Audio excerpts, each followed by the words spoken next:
नमस्कार। ज्योतिष विषय के अंतर्गत आज हम लोग बृहत्पराशर होरा शास्त्र में अध्याय 13 के एक विशेष सूत्र की बात करेंगे। हमने पिछले वीडियो में अध्याय 13 की बाकी सारी बातें कर ली थी, मगर इस सूत्र को बताने के लिए बोर्ड की आवश्यकता थी, तो मैंने सोचा बोर्ड पर इसको बताएंगे। तो देखिए, हम जिस सूत्र की बात करेंगे यह बृहत्पराशर होरा शास्त्र में अध्याय 13 के श्लोक संख्या 12, 13, 14, 15 की बात है। इस श्लोकों में आप जानेंगे कि किस प्रकार से कुंडली को देख करके, जन्मांक को देख करके व्यक्ति के शरीर में कहां पर कोई विशेष व्रण अर्थात फोड़ा तो नहीं हो गया है, कोई घाव तो नहीं हो गया है, इसके बारे में एक बहुत अच्छी जानकारी यह सूत्र देता है। और मैंने इसको कई बार कुंडलियों में सही होते देखा भी है। तो आज का जो यह विषय है इसको जाने कि देखिए, जब भी किसी की कुंडली आप देखेंगे तो लग्न कुंडली को देखेंगे, लग्न उदित हो रही होती है, लग्न की कुछ अंश होते हैं, वह लग्न जो है 1 अंश से 30 अंश के मध्य में किसी अंश पर रहता है। तो अगर 1 अंश से 10 अंश के मध्य में है तो इसका अर्थ है कि वह लग्न प्रथम द्रेषकाण में है।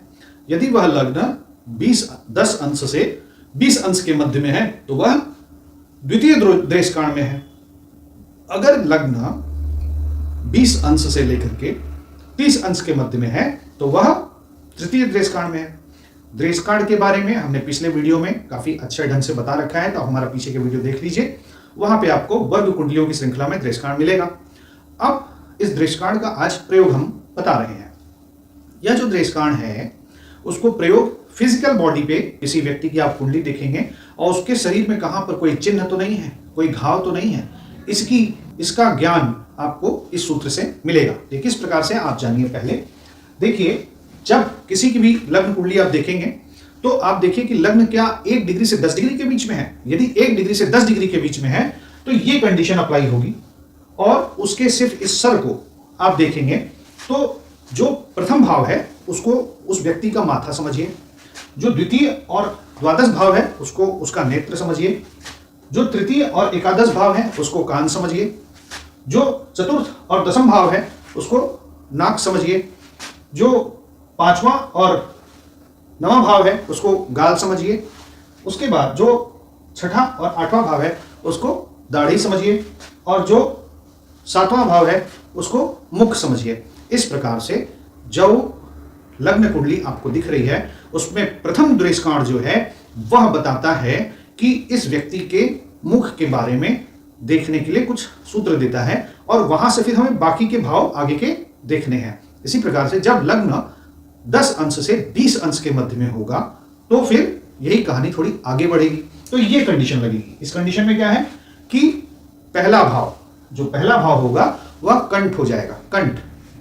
उसके बाद जो दूसरा भाव हो जाएगा वह कंधे हो जाएंगे, तीसरा भाव हो जाएगा बाहु हो जाएगा, चौथा भाव हो जाएगा पीठ, दाहिनी बाईं पीठ, 5वां भाव हो जाएगा हृदय, और हृदय के बगल में इधर भी आप हृदय फेफड़े सब समझिए। 5वां और 9वां यह भाव हृदय के लिए हुआ, हृदय चित्र तो इधर है, हृदय इधर नहीं है, मगर हमें इधर भी समझना पड़ेगा।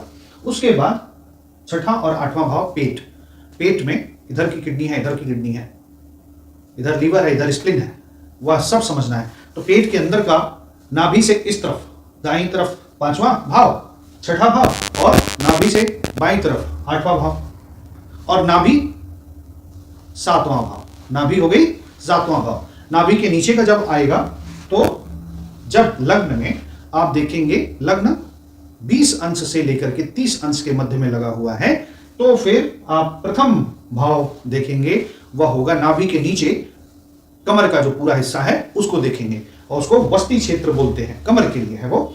फिर द्वितीय भाव और द्वादश भाव जो है वह लिंग और गुदा के लिए हो जाएगा। फिर तृतीय और एकादश भाव जो है वह अंडकोश के लिए हो जाएगा। फिर चौथा और 10वां भाव जंघों के लिए हो जाएगा।